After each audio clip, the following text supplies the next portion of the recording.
همجاران عزیز سلام علیکم. امروز 17 ینور سال 2024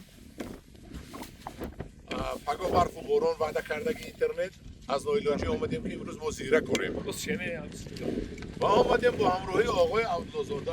سلام علیکم. این کس اکن زیرکاری پیش ما همین کس انتخاب کردگی برای که کسبی هستن زیرکار هستن و زیرکارهای پیش جمهوری آوردیم اکای من حاجی عبدالخالق و یک از زیرکارهای بهترین دنیا اکای قربان حاجی من همینجا ایستادگی.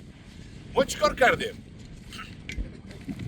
ما یک 12 کیلو زیره را باید خاکی مایده یافته ارلشه ما خاک نیم بیاگوموس یک خلطه بیاگوموس ریختیم در 12 کیلو زیره یک خلطه بیاگوموس و یک خلطه داروی ازافوسکا. همین قدر شد. همین قدر شد. اکنون خدا خواهد با زیرکاری شروع میکنن. دوام زیرکاری رو با نوار میگیریم نشان میتیم به شما. خدا خواهد چقدر ما زیره میگیریم خدای تعالی میداند چقدر زیره میشد در آینده. خیلی ما از خدای تعالی امیدوار هستیم که با ما نیتی خوبی ما رو دستگیری میکند و با ما زیره های بهترین رو میدهد در ادیرهای بالای دهه چارباغ ناحیه ورزاب. زمین رو ما پیشتر شدگار کرده بودیم چون که در پیش خنوکیا بود ما زیره رو نکردیم. امروز زیره کاری آمدیم به هر حال یک قسم زمین ما نمس نمیکنیم یک قسم دیگرش رو میکنیم. همداران عزیز باز دوام میتیم.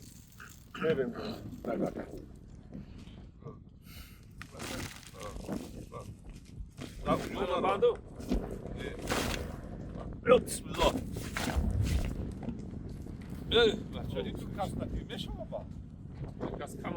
بچه از مهراج میگیرم.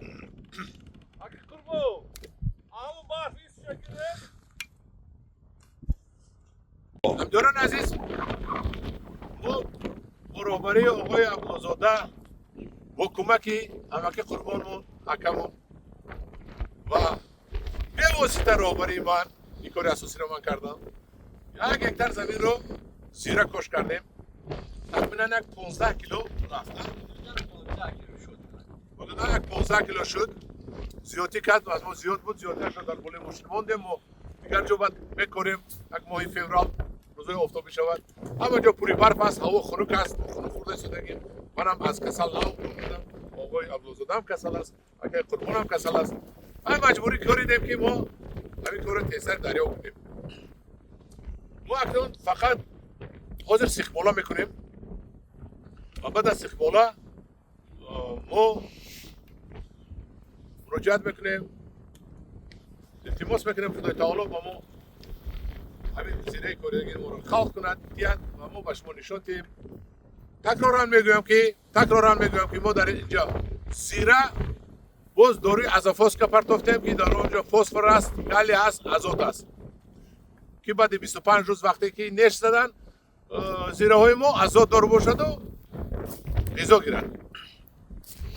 ما خلاصی که باید با نشان میدیم به شما. آقای عبدالله‌زاده چی گفتنی داره؟ هیچ دیگه سلامتی انشاءالله که خدا برکت بده کسبکاری ما.